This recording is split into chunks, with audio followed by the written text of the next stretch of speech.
3PK Tomijs, pie Arti ierakstam Kraujas beats, un jūs pierakstat tos lapiņus. Samākslot mākslinieks sazīmē te bildes, ķip viss ir labi, bet paši sapīpē zem tiltu. Pagrīdē ir silti, te propāns lēni kurinās, asiņēni kanibāli, liekam bērns burikā, kad beidzot dzīve izdevusies, tas ir tikai sapnis. Atver acis, labrīt, garīgais jau sapists, vienalga kādos apstākļos man vajag to naudu. Un tad, kad tā beidzas, vajag atkal no jauna. Tātad mērķis zināms, tikai vajadzīgs plāns, bet plāns ir vienmēr, gan jau sapratīs kāds.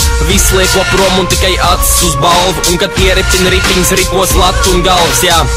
LV 3401, pa galvas mērē pizģeķis te dulčīs. Čist, pa gabalu nerubīs jānāk tuvāk, lai saprast, ja nomiršu tā ātrāk, tad es runāšu aprakts. Abstrakts domas, kuras apraksts lieks parasts, pie klāts bez napas, kā uz moču bez kasks. Izmet visu sūdz tā, lai seitnieki neredz, pasveitīt zem bradāšu svētdienas repers.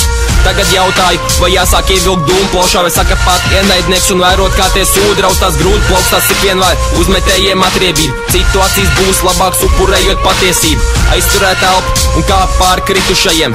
Novāc savus sūdainās rokas, es teicu novāc savus rokas, vai ar zibeni paķers epilepsiju, uzmiksēja radiāciju un pat laboratoriju neizpētīja. Nē, es neko nerobīju un tā tas arī paliks, bet beigās būs tās, kam grabinās naņiks. Tagad strojkās vēroju asiņēns preteklības, grib izbaudīt dzīvi, bet mauki izrāda pretestī. Ja domā par to, ka beigās viss mirsim, tad sanāk, ka vispār nekam nemaz nav jēgas. Nav nekur jēgas, tāpēc meklēju to citur. Negrūd purni manā dzīvē, nevajag zināt visu.